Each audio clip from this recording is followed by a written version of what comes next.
Olá, muito bom dia para você que acompanha o NE1. A gente começa esta edição com imagens ao vivo da Bacia do Pina, no Recife.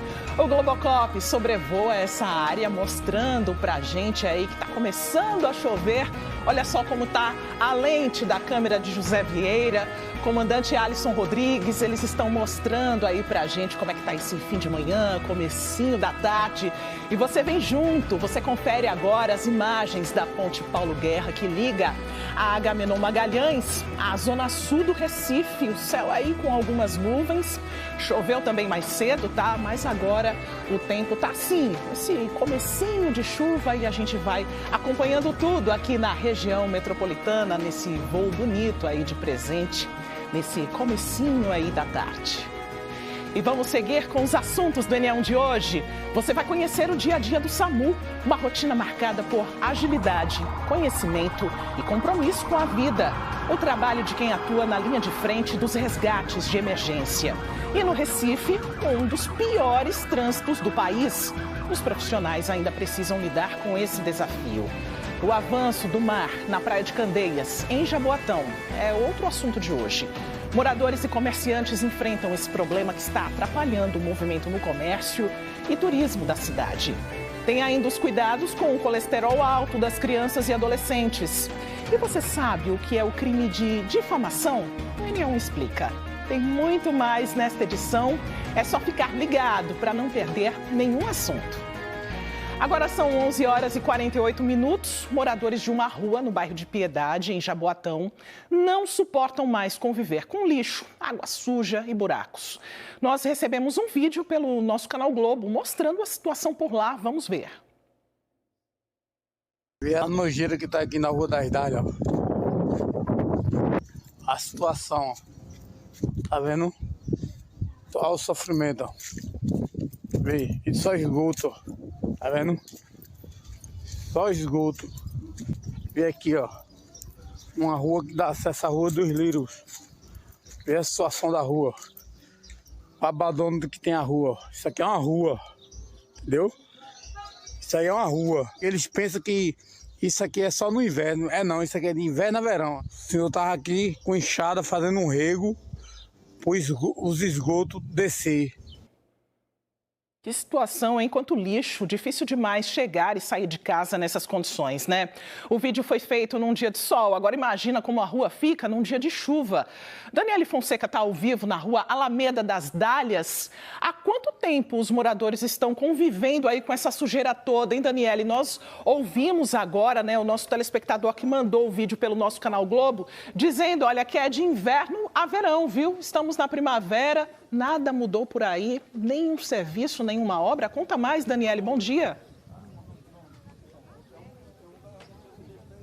Oi, Maristela, bom dia para você, bom dia para todos. Olha só, é até contraditório, né? Porque um nome tão bonito, Alameda das Dálias, né? Uma flor dália, e a gente vê a rua nesse estado, tomada pela lama, resto de esgoto, capinação também que não é feita. Você me perguntou aí sobre o tempo, né? Há quantos anos, quantos meses os moradores enfrentam essa dificuldade. Vou conversar aqui com o seu Wagner. Tem vários moradores aqui, né, que vieram participar, reivindicar os direitos, né, de todo cidadão que paga imposto, que quer ter o direito de ir e vir na sua rua, na sua residência. Então, seu Wagner, há quanto tempo vocês estão enfrentando problemas aqui desse tipo nessa rua? Bom dia. Bom dia.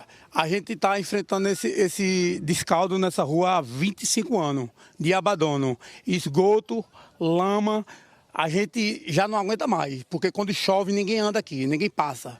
Uber não entra, SAMU, se chamar, não vem socorrer, prefeito só faz prometer e nunca faz, e a gente está abandonado aqui há 25 anos, tem criança aqui que já adoeceu, tá certo?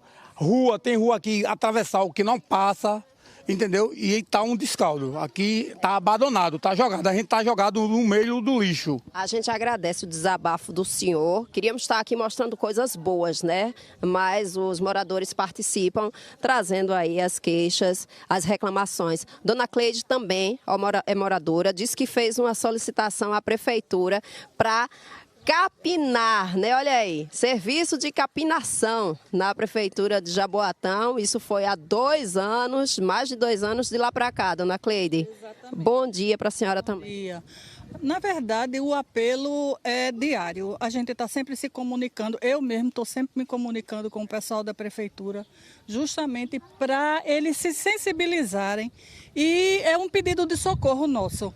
As pessoas que me visitam, quando chega lá na esquina, eles voltam. É porque tem vergonha, é verdade. E eu tenho vergonha de dizer que moro aqui por conta disso. Então, eu acho que para a gente que é cidadão de bem, que paga imposto, em dia a gente precisa realmente de ser valorizado. Dona Cleide, a gente agradece demais sua participação. Seu Lau, venha dar uma palavrinha aqui com a nossa reportagem também. Vocês estavam me explicando que essa rua aqui é um tráfego local, né? Quem vem para aqui é porque mora aqui, tem muitas casas, muitas residências, né? Várias famílias, dependendo aqui desse acesso, mas que essa rua é paralela à Nossa Senhora do Loreto, que é uma rua bem mais movimentada, que dá acesso a vários outros bairros. Aqui a gente está em Piedade, pela outra dá acesso a Prazeres, Candeias, Cajueiro Seco. E qualquer problema lá, o fluxo, o movimento de carro vem por aqui. Como é que fica? Intransitável. Ninguém anda aqui. Choveu, vira um rio. É do início ao final, um rio total. Vocês estavam me dizendo que hoje choveu um pouquinho. Era inclusive previsão de pancadas de chuva nessa quarta-feira, mas não foi nada muito forte. E mesmo assim está cheio d'água. Isso aqui é o quê? É água acumulada de chuva, é esgoto, é tudo junto? Esgoto, água de esgoto. Não tem onde era correr. Se a senhora for daqui à esquina, está interditada. A água fica empoçada todos os dias. Toda hora, de verão a inverno. Inverno, ninguém anda aqui. Ninguém. Entra nas casas, seu Lau? Entra. No inverno, entra nas casas mais baixas e em toda. Infelizmente, é uma informação que a gente tem que dar, mas a rua desse jeito, ainda por cima, a água mistura de esgoto, de lama, com a água da chuva que hoje foi pouca, mas teve. E a gente vai continuar por aqui esperando a resposta vir da Prefeitura, da Compesa, para que a gente possa dar essa informação para quem está nos assistindo, principalmente para quem mora aqui na Alameda das Dálias. A gente volta contigo aí no estúdio, Maristela. É como a moradora disse antes, né, Daniele? Se paga imposto, tem que ter resultado na rua, não dá para ficar desse jeito. Daqui a pouco você volta, então, com outras informações para a gente. Obrigada por enquanto.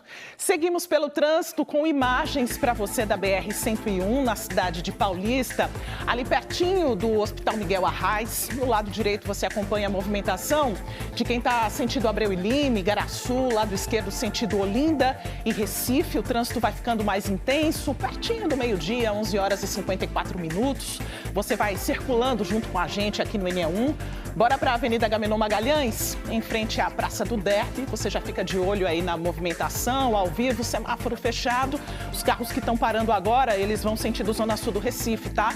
Mas agora a gente observa aí os pedestres passando também, uma manifestação ali na faixa, muita gente circulando agora, a gente está pertinho aí do horário do almoço. E esse horário é contado, viu, às vezes para resolver alguma pendência ali no meio do dia. Agora a Avenida Abdias de Carvalho, no bairro dos Torrões, em frente à Praça da Chesf, no lado direito, os motoristas vão sentido BR-232, Engenho do Meio, no lado esquerdo. Os motoristas estão sentido São Martim e também Madalena, movimentação até tranquila do trânsito por aí, trânsito livre para o motorista que está passando, mas está bem nublado, viu? Parece até que está começando a chover também neste ponto da cidade. Atenção redobrada para o motorista que está no trânsito. Agora, a gente segue com imagens do nosso Globocop que sobrevoa a área central do Recife. É para te mostrar a movimentação ali na área do Cabanga. Tem mudança no trânsito nesse trecho aí. Você vê das imagens do alto o bloqueio exatamente na frente do clube. Os carros que vão sentido centro precisam seguir pela alça que está agora liberada para o trânsito. A gente observa que o trânsito está fluindo, está tranquilo para o motorista, mas a gente traz esse alerta para você que está circulando. E a gente preparou também uma arte aqui para você entender melhor. Então, os veículos que saem da Avenida Antônio de Góes e descem a ponte precisam seguir por essa alça e aí acessar os bairros da área central do Recife. E as mudanças no trânsito do Cais José Estelita estão trazendo à tona um estilo de museu aberto. Com a retirada dos muros que isolavam a antiga linha férrea da avenida, as ruínas da estrutura desativada ficaram à mostra. O cenário de um lugar que já foi sinônimo de progresso e que ligava o litoral ao sertão do estado. Quem passa pelo Cais José Estelita já percebe que a paisagem mudou. É possível ver antigos trens e armazéns, que antes ficavam escondidos por trás dos galpões para armazenamento de açúcar. Da rua dá para ver como os trens estão sucateados e enferrujados. Visto de cima, dá para ter noção do tamanho dos vagões, que um dia levaram desenvolvimento para várias partes do interior do estado. A partir daqui, dessa região, foi construída a segunda linha férrea do Brasil. Ela ligaria Recife a Paulo Afonso. Era chamada Recife-São Francisco Highway. Então, nunca chegou a Paulo Afonso, mas era a partir daqui que a história da malha ferroviária nacional, começava. O Recife dialogava com o Nordeste e, ao mesmo tempo, com todo o Pernambuco a partir disso aqui. A linha do trem, que antes passava perto da Rua Imperial, foi movida dos anos 1940 para onde está hoje, ajudando no transporte de açúcar do interior ao Porto do Recife. Esses são os antigos galpões onde ficavam as oficinas, locais importantes para o conserto dos trens e o apoio técnico à linha férrea. As mudanças que vemos hoje fazem parte do projeto de requalificação do Cais José Estelita. A execução é uma parceria entre o Consórcio Novo Recife, Prefeitura do Recife, IFAM e a SPU, Superintendência do Patrimônio da União. O novo traçado pretende facilitar o deslocamento do centro à zona sul do Recife, criar um parque na orla da Bacia do Pina com mais de 33 mil metros quadrados. O projeto vê também a restauração dos galpões e casarões históricos, além da construção do parque em memória ferroviária, com 55 mil metros quadrados. A ideia é religar o bairro de São José ao mar. Já estão em andamento obras de pavimentação, drenagem e paisagismo. O investimento total nas vias é de 50 milhões de reais. Fui até a Companhia Brasileira de Trens Urbanos, que tem um projeto para ampliar a linha do trem, ligando o Largo da Paz ao terminal marítimo. A nova linha teria pouco mais de 5,5 quilômetros de extensão e 11 paradas. Se o projeto for colocado em prática, vai ajudar muito a melhorar o transporte no Recife. Onde a gente integra na estação Largo da Paz com o metrô elétrico. Ele tem uma extensão de 5,6 km, chegando até o terminal marítimo. Então, ele atende toda a parte do centro antigo, ali São José, Cais de Santa Rita, a parte hoje turística também do Marco Zero, de todos aquela do memorial ali do Cais do Sertão, tudo chegando até o Porto do Recife. O investimento nesse projeto seria menor do que em outras obras, porque a linha férrea já existe.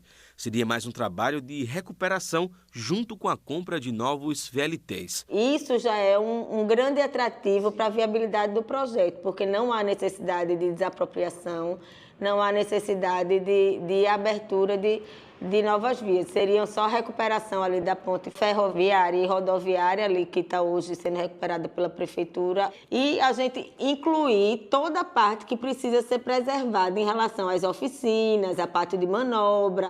É um espaço lindo, é um espaço de frente e mar, é um espaço que deveria ter um diálogo infinitamente maior, com a comunidade, com a sociedade civil, com a prefeitura, com os órgãos públicos, com as comunidades do entorno, que também são fazedoras dessa história. Então, acho que não apagar essa memória é continuar viva mais um capítulo da história de Pernambuco, Preservar o patrimônio é preservar a memória. O mês de setembro também é conhecido como Mês Nacional de Conscientização sobre a Fibrose Cística. A iniciativa é para aumentar a visibilidade da doença, que afeta principalmente o sistema respiratório e impacta na qualidade de vida dos pacientes.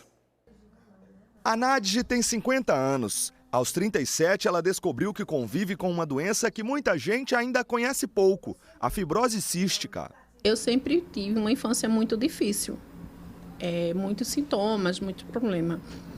E ninguém nunca atinou para a fibrose. Tratavam sempre como bronquiectasia, tuberculose, asma, alergia. A fibrose cística é uma doença que passa de pai e mãe para os filhos, mas para ser transmitida, os dois têm que ter a alteração genética. Ela atinge principalmente os pulmões, o pâncreas e o sistema digestivo. De acordo com o Grupo Brasileiro de Estudos de Fibrose Cística, mais de 6.000 pessoas foram identificadas com o problema em 2021. Essa doença ela causa um defeito numa proteína chamada CFTR. Essa proteína, quando ela não trabalha de forma adequada, as secreções do corpo elas ficam espessas. E isso faz com que o paciente tenha pneumonia de repetição, ela não absorva bem os alimentos, ela comete o pâncreas, os intestinos. Então, são pacientes que habitualmente cursam com pneumonia de repetição, desnutrição, diarreia crônica. Então, isso afeta o desenvolvimento da criança e isso, muitas vezes, abrevia a vida. Em Pernambuco, o IMIP é um centro de referência. Hoje, cerca de 150 pacientes são acompanhados na unidade. O hospital, inclusive, tem um marco histórico. O professor Fernando Figueira foi o primeiro médico a diagnosticar a doença em um paciente vivo no Brasil, em 1959. O diagnóstico precoce ele é muito importante.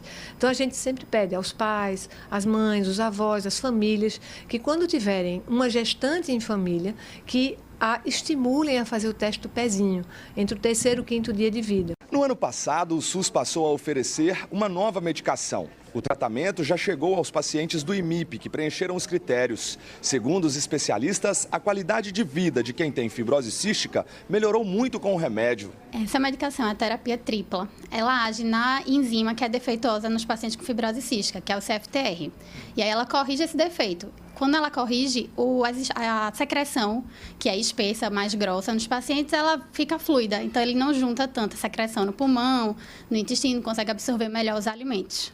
O tratamento envolve nutrição adequada, uso de enzimas para ajudar na digestão, fisioterapia respiratória e medicações regulares. Antibióticos, medicações inalatórias, remédio para o estômago, o inalatório antibiótico, as pancreatinas, que são as enzimas. O sopro do Miguel, de 7 anos, é de esperança. A cada sessão de fisioterapia respiratória, ele ajuda a remover a secreção que fica no pulmão e respira muito mais aliviado. Depois que você faz o exercício, como é que você fica respirando? É alívio, é? É. A gente segue falando de saúde. Colesterol alto é uma preocupação de muitos adultos. Mas não é apenas esse grupo que pode ter esse problema. Crianças e adolescentes podem apresentar uma taxa alta do colesterol e isso precisa ser visto rapidamente. Lília Oliveira está com um pediatra. Oi, Lilian, boa tarde.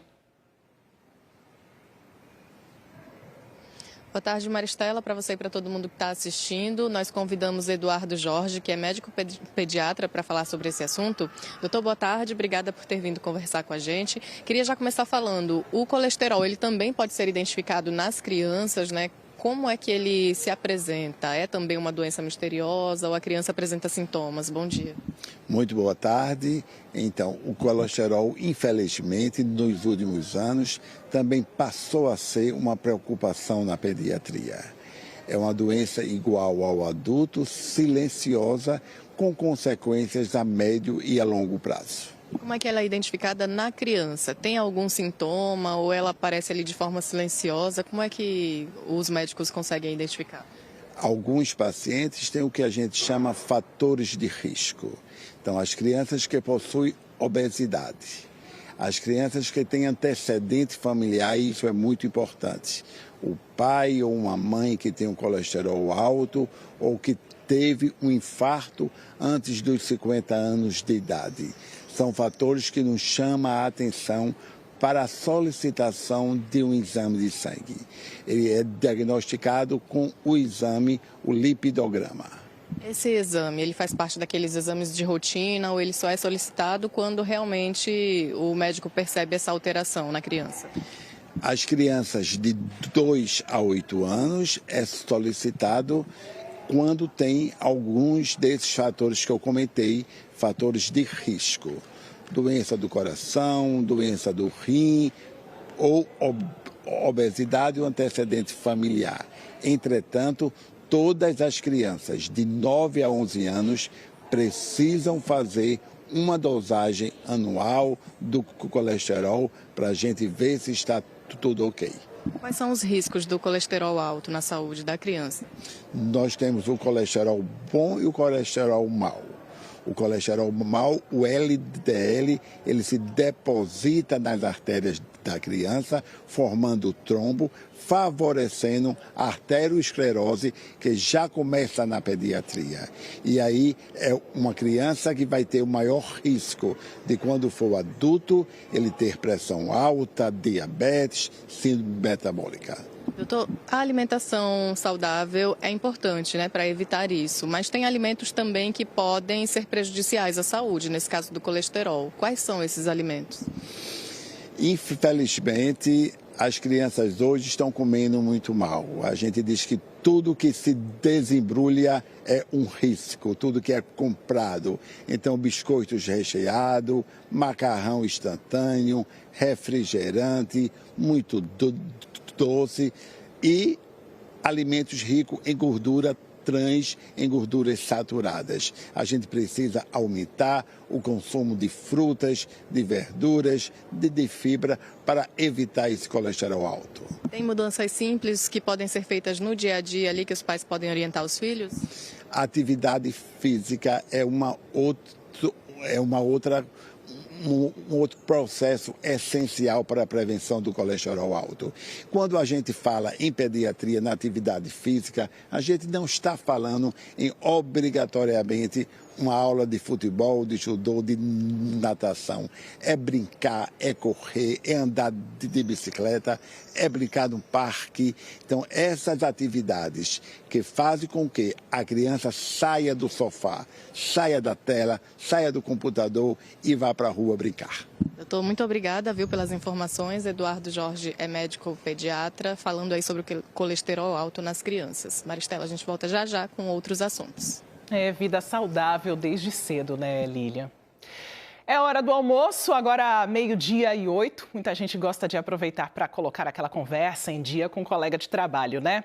Mas é preciso ter cuidado com o que se fala, viu? Principalmente quando o assunto é a vida da outra pessoa.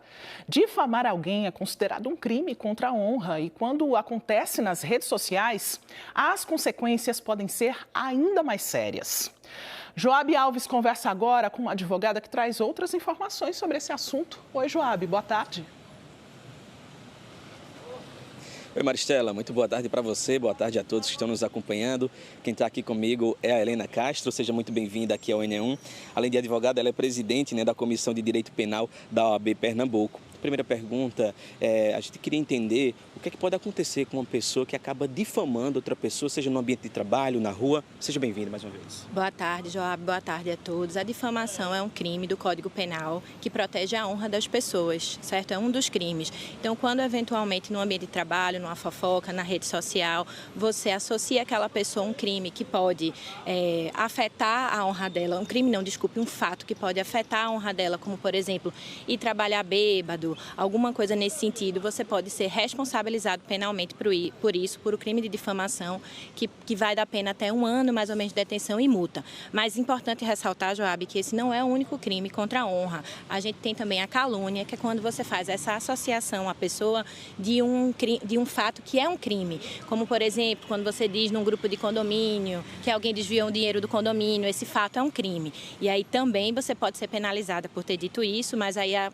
pena vai um pouquinho maior, detenção até 2 anos e também multa. E ainda tem um terceiro crime, Joab, que também pode fazer parte dessa fofoca, dessa questão de falar mal de outra pessoa, que é quando você pratica uma injúria e você traz algum xingamento, chama aquela pessoa de burra, de incompetente, que assim afeta diretamente a honra pessoal dela. Aí esse crime é um pouquinho menos grave, vai até 6 meses e detenção, certo? Então todos eles têm esse objetivo de proteger a honra dos outros. Helena, e quando esse crime acontece na rede social, quando há uma difamação, a situação piora ainda mais ali na justiça? Perfeito, Joab. Quando a gente faz esse tipo de afirmação, qualquer uma dessas 3 na rede social, a gente afeta muito mais a honra do outro, porque a capacidade de outras pessoas saberem do que está sendo dito é muito maior. E aí o Código ele prevê que essa pena ela pode ser aumentada em até 3 vezes, o que torna muito mais gravoso para a pessoa que eventualmente está respondendo. Helena, e quando a situação ela é verdadeira, né, e acaba ali compartilhando na rede social, difamando, né, também é crime mesmo sendo verdade? Perfeito, Joab. No caso específico da difamação, continua sendo crime, né? A ideia é que a gente não fique espalhando coisas em relação ao outro, né? Proteger a honra, mesmo eventualmente, por exemplo, daquela pessoa que foi realmente trabalhar bêbada. O Código protege para que outras pessoas não fiquem espalhando isso. Ela deve ser responsabilizada em outro lugar.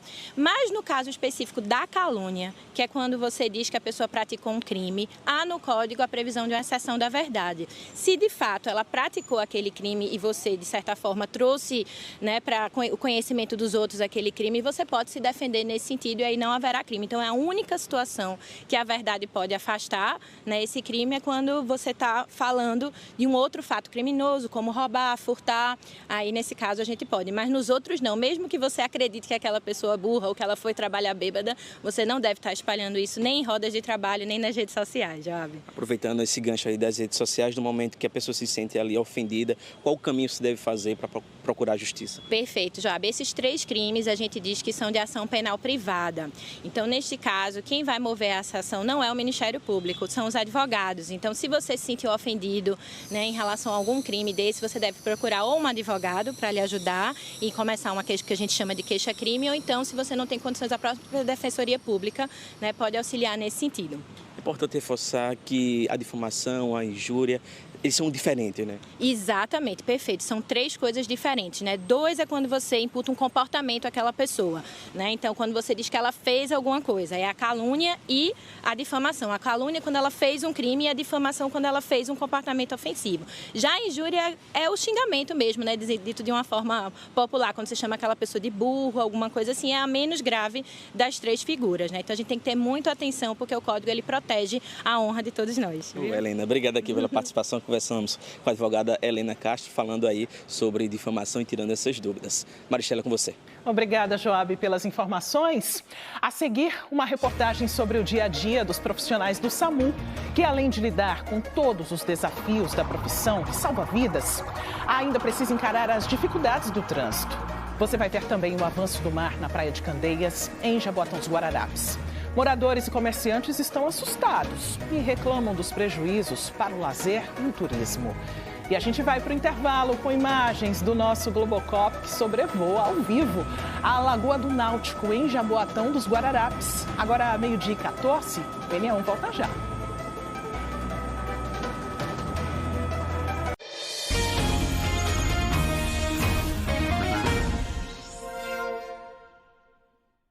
Bora voltar agora para a rua Alameda das Dálias, em Piedade, Jaboatão, porque os moradores querem uma resposta para a situação da rua. Daniele Fonseca está por lá mostrando esse matagal todo por aí. Daniele, conta pra gente se tem previsão de algum serviço, de alguma obra aí na região? Tem sim, Maristela. Vou passar daqui a pouco. Preferi começar essa nossa participação com Elvis Lopes mostrando aí o estrago, né? Isso é um dos trechos aqui da Alameda das Dálias, no bairro de Piedade, em Jaboatão dos Guararapes. Uma reclamação que os moradores fazem há mais de 20 anos.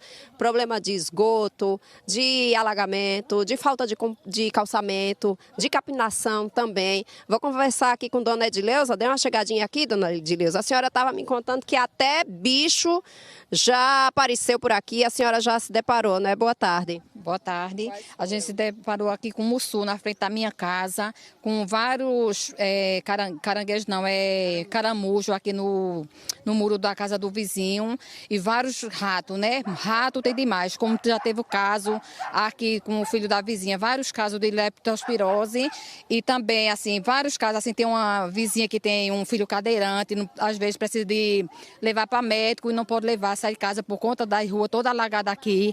É um descaso, né? A gente pede ao prefeito que ele olhe por nós, né?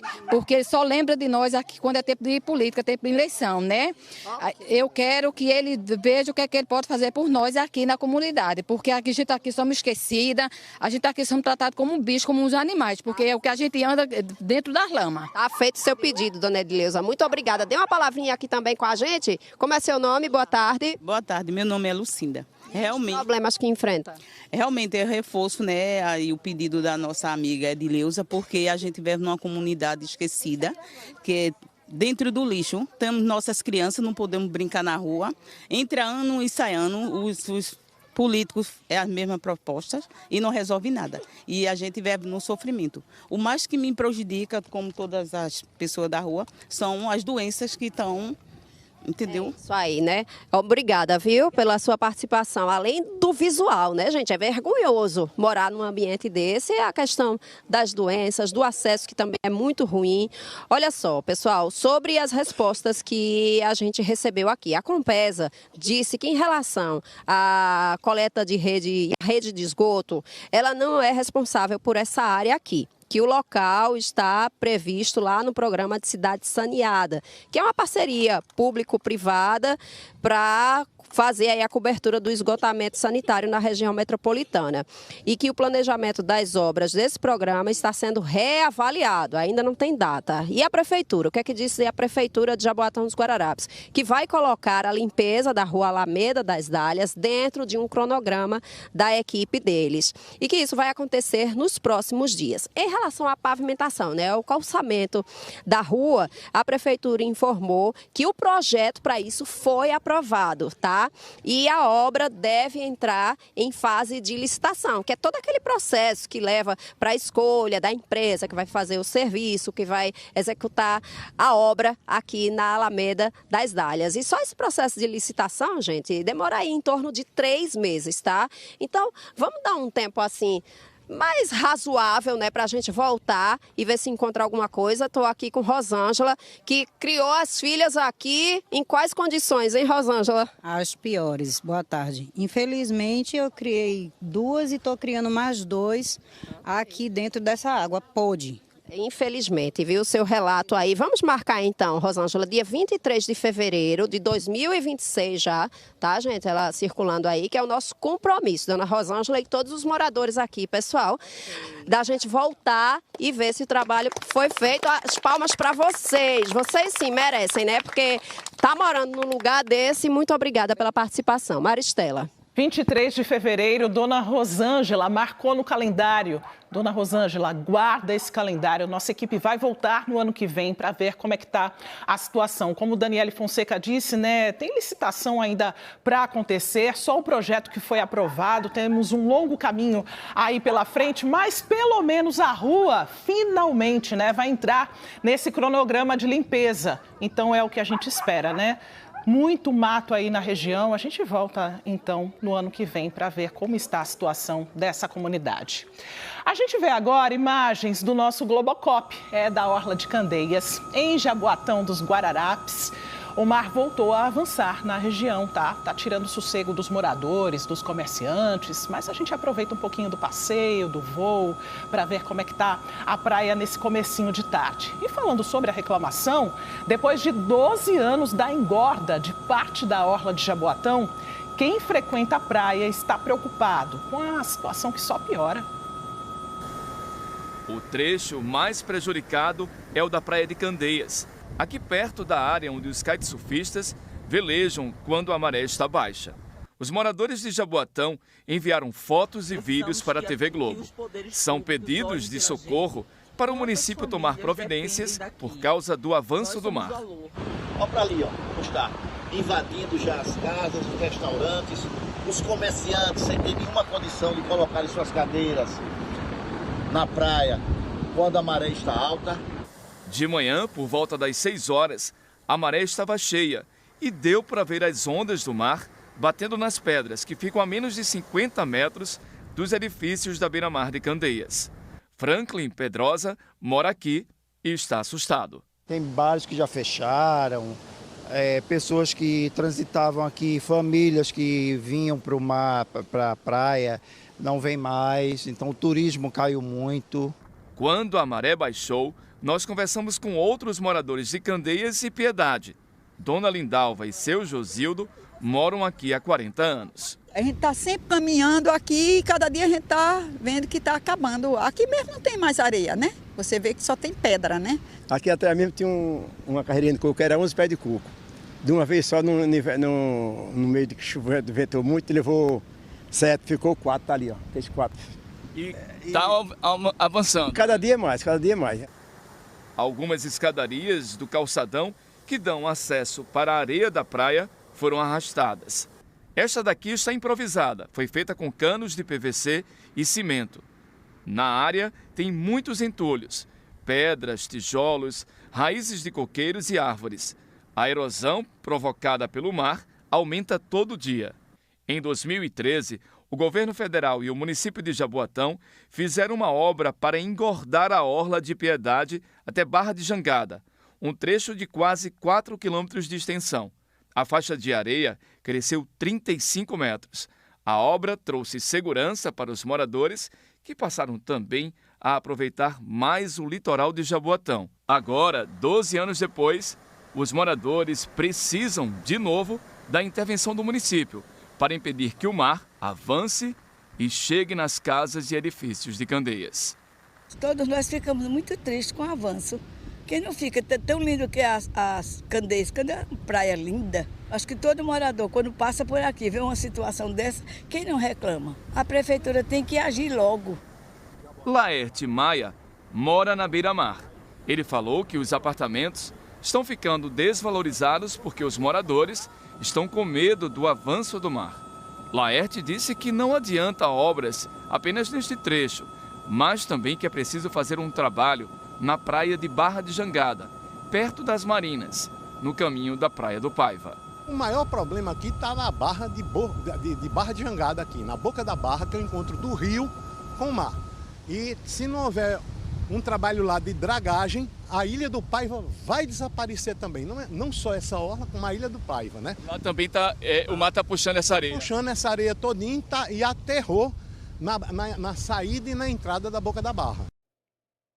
Nós procuramos a Prefeitura de Jaboatão dos Guararapes. A informação é que está sendo preparado um plano de ação para reduzir a perda de areia no litoral do município. É uma obra estruturadora. O município explicou ainda que busca parceria com o governo do estado para viabilizar uma solução mais ampla e definitiva para o problema do avanço do mar em Candeias. A pressão arterial, considerada de risco no Brasil, mudou de patamar. A partir de 12/8, a nova diretriz diz que o paciente é pré-hipertenso. Lilian Oliveira traz esse assunto agora para a gente, porque pressão alta não é coisa só de adulto, né, Lilian? Crianças e adolescentes também precisam de cuidados. Com certeza, Maristela. E a gente vai continuar essa conversa com o doutor Eduardo Jorge, que é pediatra. Doutor, falando um pouquinho dessa mudança na diretriz, né, esse parâmetro 12/8, ele também serve para as crianças e adolescentes ou não? É uma forma diferente? Em pediatria, a gente considera idade, a estatura e o sexo. É uma tabela à parte, é uma tabela diferente. Em pediatria e na adolescência, a gente precisa desses parâmetros para dizer se a pressão está alta ou normal. E quando na criança ela é considerada alta? Aí vai depender do percentil, né? Não tem um valor fixo, porque depende, como eu comentei, da idade, do sexo e da estatura. Com que idade, doutor, é importante começar a aferir a pressão da criança? Então, essa é uma pergunta importantíssima. Todas as crianças acima de 3 anos precisam ter anualmente a sua pressão aferida. E bebês e recém-nascidos podem ter pressão alta também? Podem sim, especialmente os prematuros, os de baixo peso e os que tenham alguma condição como uma doença renal, uma doença cardíaca. Mas as crianças saudáveis, acima dos 3 anos, repito, precisam ter a sua pressão aferida anualmente, pelo menos. No caso dessas crianças, quais são os principais fatores assim que motivam essa pressão alta? Em pediatria, temos a hipertensão primária ou essencial, que aí é aquela igual ao adulto, obesidade, alimentação inadequada, baixa atividade física e o componente familiar ele é essencial. E temos também a chamada hipertensão secundária, que é secundária a outras causas, especialmente as doenças dos rins. E a pressão alta, ela pode afetar outros órgãos do corpo? Como é que funciona? Essa é uma grande preocupação. A hipertensão, normalmente ela é silenciosa, não dá um sintoma importante, mas pode prejudicar o coração, o rim da criança, o sistema nervoso central. Essa é uma preocupação com o que a gente chama os órgãos-alvos. E se isso se faz ao longo de muitos anos, as consequências são muito importantes. Doutora, e por que na consulta, normalmente, a pressão das crianças não é aferida, não é uma prática tão comum? Em uma consulta pediátrica, vários aspectos a ser lidados. Acidente, alimentação, vacina, e aí se acaba esquecendo esse elemento tão importante como é aferir a pressão nos maiores de 3 anos. Esse diagnóstico precoce, por que ele é importante? Ele pode dar mais qualidade de vida para essa criança? E o controle da pressão alta é feito através de medicamentos ou é uma medicação específica no momento do pico de pressão alta? Igual ao adulto, começamos com as atividades não farmacológicas. Aumento da atividade física, alimentação pobre em sal, evitar, mais uma vez, alimentos industrializados e, posteriormente, as crianças e os adolescentes que não controlam a PA e nem têm uma causa secundária, precisa ser tratada e aí é um tratamento a longo prazo. Doutor, muito obrigada, viu, pelas informações. É isso, Maristela, a gente falando aqui de colesterol, de pressão alta, que as crianças e os adolescentes também podem apresentar, por isso é importante, né, ficar atento aos sinais que o corpo apresenta. Volto contigo. É verdade, Lilian. Obrigada. Agradeço também a participação do doutor Eduardo Jorge, que tirou aqui as nossas dúvidas ao vivo. E olha, para ajudar na missão de uma vida com hábitos mais saudáveis na infância, um projeto numa comunidade aqui do Recife traz ensinamentos para as crianças por meio de uma horta comunitária. Gustavo Ferreira já mostra para a gente, porque elas plantam, fazem mais o que por aí, hein, Gustavo? Boa tarde. Oi, Maristela, boa tarde para você, boa tarde para todo mundo. Olha, Mari, hoje eu estou um pouco mais distante de você porque essa imagem é do nosso Globocop, que chegou agora há pouco aqui no bairro de São José, no Recife, para mostrar o que essas crianças fazem nesse telhado verde aqui. É a sede da comunidade dos Pequenos Profetas. Olha só, elas estão todas aqui de chapeuzinho, coisa mais bonita do mundo. Elas estão cultivando, estão regando a alface, estão colhendo aqui também. Elas, além de participar, né, do plantio e também do cultivo, é claro que elas comem, porque tudo que sai daqui dessa horta vai parar nessa mesa que Ezequiel Quirino vai mostrar agora pra gente. Vamos aqui chegar pertinho. Aqui tem folhas de alface, alface roxa, alface tradicional, tem tomatinho cereja, tem frutas aqui também, um molho de mostarda em mel, suco verde. Tudo isso aqui, boa parte do que está aqui. Marilene Maria, venha para cá explicar, você que é a rainha da cozinha aqui da CPP, conta para nós. Boa parte do que está aqui veio dessa horta, né? Das mãos, inclusive, das crianças. Sim. Boa tarde. Boa tarde. 80% aqui é da horta. Os alface é da horta, o molho é da horta, o suco é da horta. É legal demais, né? Trabalhar com esses recursos que você sabe de onde veio, né? Que tão pertinho de vocês e que tudo foi plantado, cultivado com muito carinho, né? Até mais gostoso. Com certeza. É outro nível, até porque os meninos amam isso aqui. Eles têm todo um preparo junto comigo, a garra de coração. E assim, é gratificante tanto para mim quanto para a instituição. Eles participarem 100%, tanto na plantação quanto do preparo dos alimentos. E principalmente na hora de consumir. Na hora de comer. Inclusive, alguns já almoçaram agora há pouco, viu? Você que está acompanhando aí, eles não estão sofrendo no sol, não. Eles já comeram agorinha. Obrigado, Marilene. Deixa eu chamar aqui Laís Torpe, que é nutricionista. Aproveitando esse gancho, Marilene, pode ficar aqui também. Fica à vontade, talvez eu converse com você de novo. Representando a cozinha, Laís, boa tarde. Bem-vinda ao NE1. A gente está vendo aqui uma mesa que é um sonho, eu acho, que para todo nutricionista, principalmente aqueles que cuidam da alimentação das crianças, né? O que tem aqui que faz muito bem para os meninos e meninas.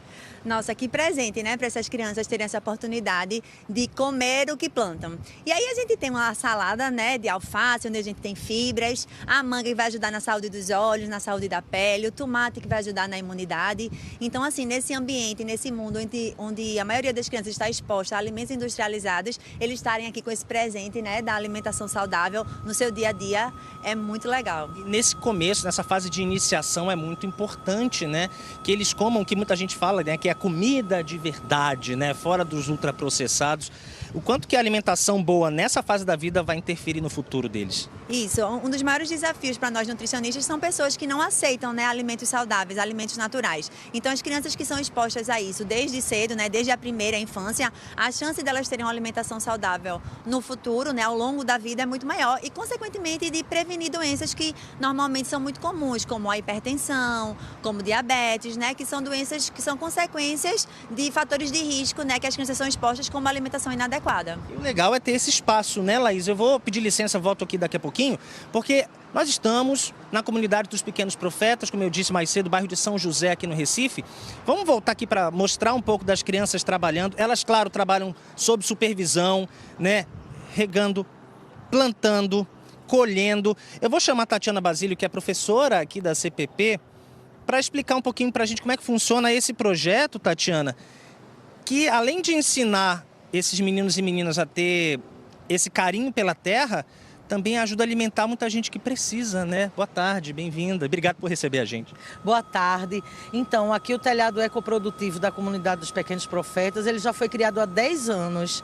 E o intuito dele é acabar com a fome mesmo e trazer uma alimentação saudável na vida dessas crianças, né? Porque eles estão tendo a oportunidade de comer comidas orgânicas. Além de se alimentar com orgânico, eles também aprendem a manusear o orgânico. E a gente atende mais de 200 famílias em situação de empobrecimento social. Vocês têm, inclusive, uma super sexta-feira, né, que é o dia da colheita. Como é que funciona essa colheita, essa distribuição dos alimentos? É assim, é quem planta, colhe, né? Então, e os meninos aprendem a plantar, eles trabalham desde a questão da mudinha, assim, a gente tem uma sementeira, e aí da sementeira vem para aqui, para o nosso telhado, eles plantam, aí depois eles colhem, e toda a colheita daqui do telhado ecoprodutivo vai para as famílias. Rapidinho, antes de eu conversar com as crianças, um contato, uma rede social para quem quiser conhecer mais do projeto. É o @Pequenos Profetas. Muito bem, Tatiana, obrigado. Agora eu vou descer aqui para tentar falar com as crianças que estão ali.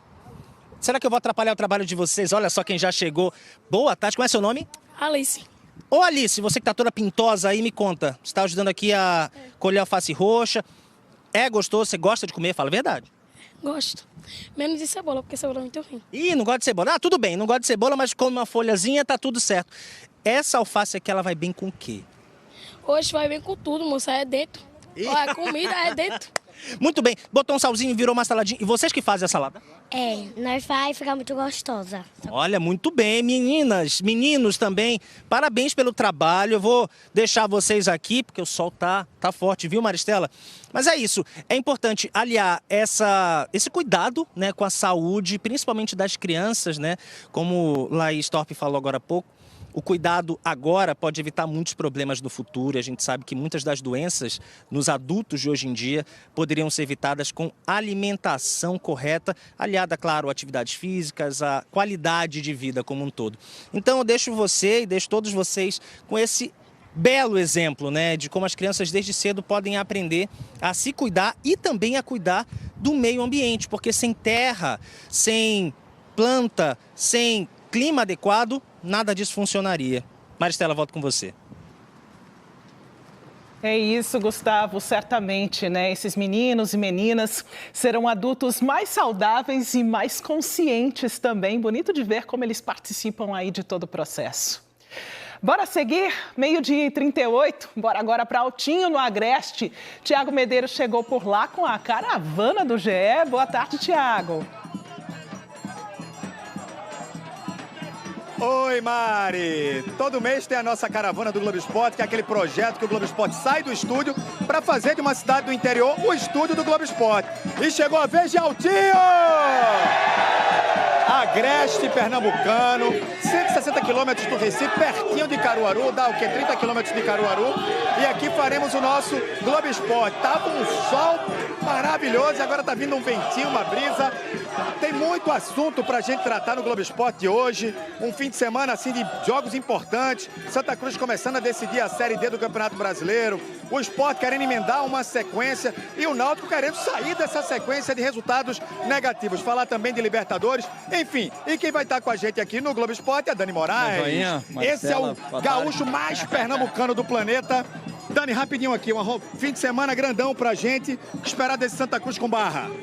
Final de semana não tem pra onde correr, não. Já todo mundo joga a vida decisivo. Santa Cruz, um jogo importante, né? Voltando a disputar uma final.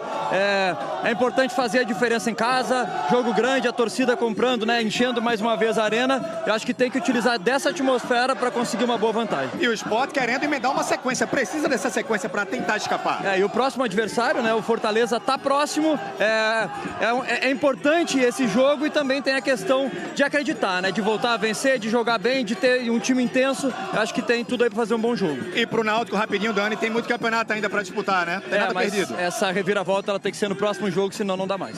Daqui a pouquinho, coladinho no N1, a gente chega aqui de Altinho, Mari, caravana do Globo Esporte no Agreste do Estado. Não vejo a hora de você acompanhar a gente no rolê desse. Cheiro, até daqui a pouco. Bora, já tô pronta para ir e também para acompanhar vocês daqui a pouquinho no GE, logo depois do NA1. Bom trabalho para vocês. A seguir, nossa equipe de reportagem acompanhou a rotina dos profissionais do SAMU e você vai ver como funciona a logística para chegar rapidamente às ocorrências, mesmo enfrentando o trânsito tão complicado na região metropolitana. E ainda vamos falar sobre as profissões mais estressantes e como lidar com esse ofício. Orla de Olinda agora nas imagens do nosso Globocop, ao vivo aí para você. O NA1 volta já, agora 12h40.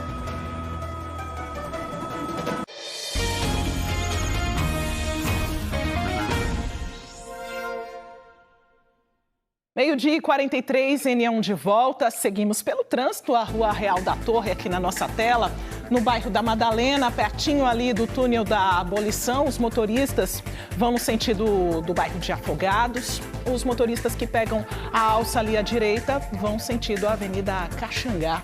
Agora a Avenida Conselheiro Rosa e Silva, na sua tela, bairro dos Aflitos. No cruzamento aí com a Santos Dumont, neste trecho, os motoristas estão tentando chegar à Casa Amarela, Casa Forte, porque olha só a lentidão do trânsito, quanto congestionamento aí na região. A gente sabe que é uma região que tem muitas escolas, né? Tem pai, mãe indo buscar o filho, deixar o filho na escola. Então, movimento muito intenso aí para você que está passando na região, indo em direção aos bairros da Zona Norte aqui da capital. Bora ver como é que tá a Avenida Beberibe também, agora no bairro do Arruda, no cruzamento com a Professor José dos Anjos. No lado direito, os motoristas estão sentindo Água Fria. No lado esquerdo, sentido Largo da Encruzilhada, um movimento um pouco mais tranquilo por aí. A gente sabe, né, que motoristas e motociclistas enfrentam muitas dificuldades ao andar no trânsito da região metropolitana. Agora, você já parou para pensar que o desafio é ainda maior para as equipes do Serviço de Atendimento Móvel de Urgência, o SAMU? Diariamente, em meio ao caos de ruas e avenidas, esses profissionais aí, olha, encaram uma luta contra o tempo para conseguir salvar vidas. Acompanhe agora na reportagem de Joabe Alves.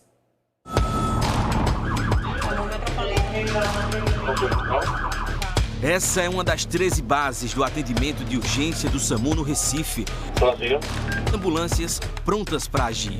Maior central do estado de Pernambuco, né? Nós temos aqui, só na capital, 26 ambulâncias, 13 bases descentralizadas, temos 12 motolâncias e temos uma parceria com a Polícia Rodoviária Federal com um helicóptero, né? E a gente fala aqui também uma cobertura de 71 municípios, mais a ilha de Fernando de Noronha. O telefone tocou, é essa equipe que entra em ação, iniciando o atendimento. Eles estão providenciando uma ambulância disponível para seguir para o local. Os médicos reguladores fazem toda a avaliação do caso. Eles analisam a situação para decidir qual tipo de ambulância será encaminhada e quais profissionais é que vão atender. Pode ser uma ambulância básica ou uma avançada com UTI. Também tem a opção de mandar uma motolância. Quando você liga para o SAMU, elas vão receber essa informação, vão pegar seu endereço, saber qual tipo de ocorrência e encaminhar para a gente. Quando encaminham para a gente, aí sim, vamos saber qual, de acordo com a clínica, né, o que está acontecendo, perguntar, fazer algumas perguntas direcionadas para aquela clínica e a partir daí saber que tipo de viatura vamos enviar. Nossa equipe são profissionais bem capacitados, nós temos sempre treinamentos para atuar de forma precisa e melhorando no tempo-resposta. Depois do atendimento ser preparado, é hora de encarar a missão do deslocamento até o local do socorro. Do alto, é possível ter uma noção de como é difícil trafegar pelo Recife. O SAMU faz de tudo para ter um serviço rápido, mas um dos maiores desafios está no trânsito. As ambulâncias e todo o serviço de urgência acabam sofrendo com a falta de respeito de muitos motoristas que não ajudam a abrir o caminho. Devido a todo esse trânsito caótico que a gente enfrenta, muitas vezes o condutor, com a prática, com a responsabilidade e a esperteza, ele acaba pegando outros percursos para ter que ganhar tempo. Porque se a gente ficar parado em trânsito desse para socorrer uma vítima que está esperando a gente, leva muito tempo. E a gente trabalha com tempo-resposta, né? Então, assim, quanto mais tempo a gente levar para chegar, mais gravidade o paciente pode ter, né? Porque você pensa, imagina o paciente com a fratura exposta em via pública, por exemplo. Central, copia 01. Brasil. Central, entre em contato com o solicitante do QTC final 905. As motolâncias que também seguiram para essa ocorrência têm um papel essencial. Em meio a esse caos do trânsito da capital, os veículos ajudam a abrir o caminho e muitas vezes são os primeiros a chegar. Uma jornada que não é fácil. Durante essa saída, uma das motos teve o pneu furado ao passar perto do meio-fio. Muitas vezes eu uso o próprio aparelho para entrar em contato com a central para fazer uma baixa, que é uma ligação justamente com o solicitante, né? Eu peço uma baixa, falo com o solicitante que pediu o serviço e procuro saber mais ou menos onde é que a pessoa está, porque a gente não localizou no que foi dado. Solicitar o serviço é mais do que perfeito, né? É a obrigação de todos. Você viu uma vítima precisando de socorro, você liga o 92 e pede o serviço.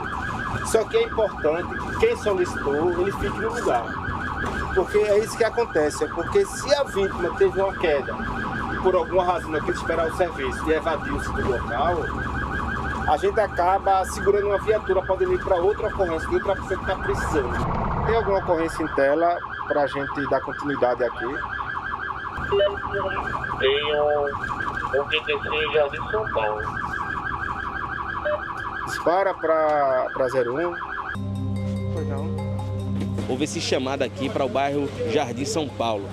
A equipe do SAMU está realizando ali todos os primeiros socorros, mas segundo a equipe, né, que está na ambulância, provavelmente o paciente vai precisar ser levado para uma unidade hospitalar. Está com a pressão alterada e segundo o relato que disseram, trata-se de um episódio de crise convulsiva, né?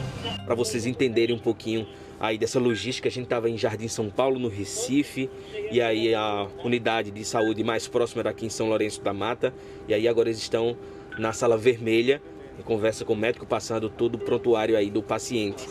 Eles agilizaram o atendimento, a gente foi para a triagem na parte de fora, né? Foi tudo muito rápido. Abriu a ficha na recepção, inclusive já fez até raio-x. Agora a gente vai dar QRD, que é seguir para a base, que é o ponto zero, né?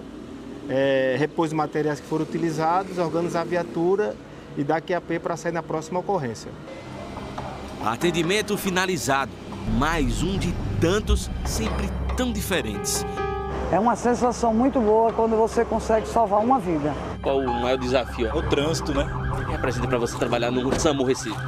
Rapaz, é um sonho que foi realizado há alguns anos atrás e visto a farda e honro a farda. Gosto do que faço e faço o meu melhor. Que vem a próxima missão. E enfrentar horas de trânsito difícil e transportar pessoas exige todos os dias responsabilidade e muita paciência. Os motoristas de ônibus também enfrentam uma rotina puxada e precisam lidar com situações difíceis, como quando o passageiro pula catraca ou tentar pegar bigu no ônibus. De acordo com o Sindicato dos Rodoviários do Recife e região metropolitana, atualmente 267 motoristas estão afastados das atividades por causa do estresse. Para muitas pessoas, o dia começa assim, na fila do embarque.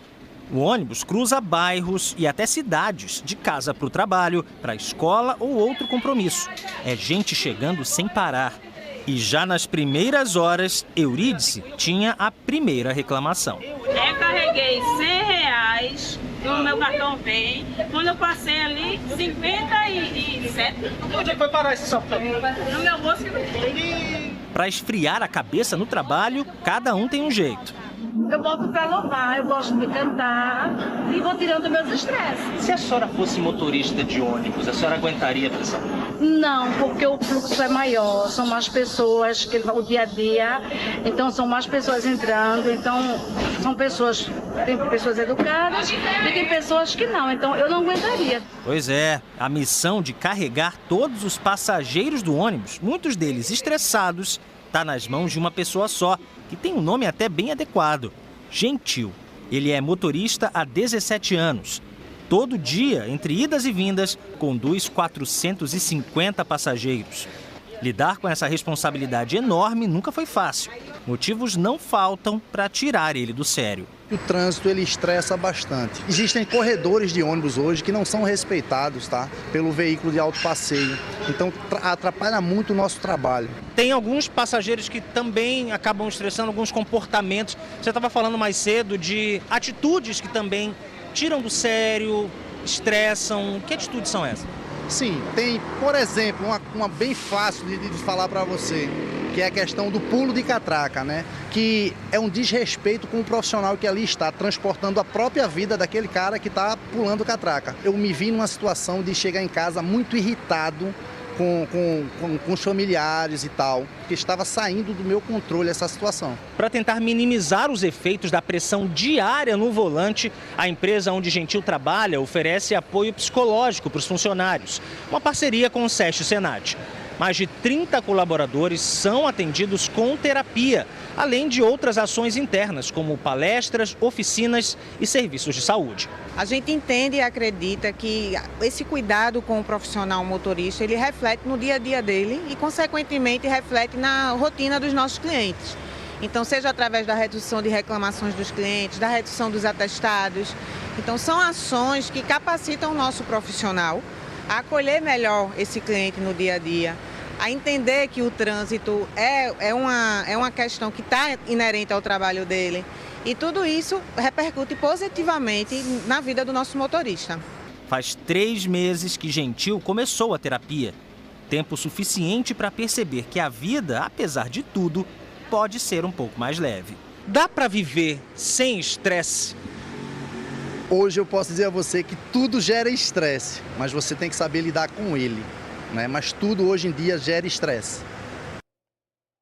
Sobre a situação da dona Eurídice, que estava com problema no saldo do cartão Vem, a Urbana pediu para que a passageira entre em contato com o cartão Vem através do WhatsApp 99221-4194. Está aparecendo aí na nossa tela. Assim será possível analisar especificamente esse caso. Bom, motorista de ônibus, socorristas do SAMU, tantas outras funções, exigem do profissional controle emocional. Mas enfrentar situações estressantes todos os dias pode levar ao adoecimento. Gustavo Ferreira vai conversar com a gente sobre esse assunto, porque é muita pressão, é a pressão do tempo, é a correria no trânsito, tem muita coisa para administrar e tentar aí não prejudicar a saúde, né, Gustavo? É um desafio diário. É um desafio que Gentil, que conversou comigo hoje, muito gentilmente, inclusive, deixou muito claro, né? No final da entrevista que a gente viu aí na reportagem, que nós fizemos hoje cedo, eu e Sam Costa, tudo, praticamente tudo pode nos estressar, mas a gente tem que saber lidar. E para entender alguns caminhos para poder lidar com esse estresse todo que está por aí em todo canto, eu estou aqui com Raquel Costa, que é psicóloga clínica. A gente estava conversando agora há pouquinho, ela já me adiantou algumas coisas, mas quais são os principais caminhos para a gente tentar, pelo menos, separar, se é que é possível, o estresse, deixar no trabalho e não deixar ele contaminar as outras áreas da nossa vida? É possível, Raquel? É possível, né? Boa tarde. E a gente precisa saber estipular os limites, né? Saber aquela rotina de trabalho vai terminar até tal horário. né? E quando chegar em casa é a vida pessoal, né? Claro que o estresse ele toma conta da pessoa e é muito difícil você fazer essa divisão, né? Mas quando você tem os cuidados preventivos, né? Quando você se previne analisando o seu limite, né? E respeitando os seus limites também, né? Quando você vê ali que já está... Vou trabalhar, deu uma dor de cabeça. Toda vez que eu vou trabalhar, dá uma dor de estômago, né? Isso já são sinais que o próprio corpo vai emitindo, né, de que você está chegando no seu limite. Então, não espere a bomba explodir, né? Procure ajuda, né? Procure fazer atividades físicas também, né, que ajuda, atividades de meditação. Procure tirar um intervalo também, né, um intervalo de qualidade. Né? Às vezes a pessoa vai tirar intervalo, fica muito tempo na tela, né? Às vezes até esquece de comer, ou come nas pressas. Né? Você pode ali estar comendo e estar lendo um livro, ou estar conversando com os amigos. Se possível, sair do ambiente de trabalho, se conseguir, para espairecer a mente e depois voltar. Tudo isso vai ajudar, vai implicar para quando você chegar em casa, você não estar tão sobrecarregado. A gente estava conversando agora há pouco, é muito difícil às vezes você perceber que está esticando demais a corda, principalmente quando você é apaixonado pelo que você faz. Como é que a gente separa? Isso aqui é trabalho e precisa ser só trabalho, ocupar o tempo da minha vida como trabalho, não como uma atividade principal. Porque é complicado a gente perceber esses sinais que você falou. Exatamente. Muitas vezes a gente já está no automático, né? E muitas vezes a gente diz, quando chega nas férias, eu vou e descanso. Né? E não é bem assim, porque você não vive só para trabalhar. Né? Você vive para uma família, você vive para o autocuidado, né? Então, se você não está conseguindo observar os seus limites, se você já está nesse modo automático, procure ajuda, né? Porque um apoio psicológico, por exemplo, vai te ajudar a te encontrar, a se encontrar, né? A encontrar seus próprios caminhos para você saber lidar com essas situações. Isso vale, né, Raquel, para todas as profissões. A gente viu aí nas reportagens os profissionais do SAMU, motoristas de ônibus, mas isso vale também para quem trabalha com segurança pública e outras áreas que também exigem muito, né, que trabalha em hospital, você bem lembrou. Obrigado por essas dicas, eu acho que muita gente deve ter anotado. Quem chegou agora, vai lá no Globoplay daqui a pouquinho para pegar e... Quando precisar, converse com um especialista, procure atendimento de um psicólogo clínico, procure apoio na sua empresa ou na sua família, enfim. Seja encaminhado, busque solução e não deixe, como a Raquel disse no começo, a bomba explodir. Maristela, essa é uma dica boa para todos nós, né? É verdade, sempre importante buscar ajuda, né, Gustavo? E o NA1 volta amanhã. Você, claro, pode rever e compartilhar as reportagens a qualquer hora no Globoplay. Uma ótima tarde para você. Fique agora com o Globo Esporte.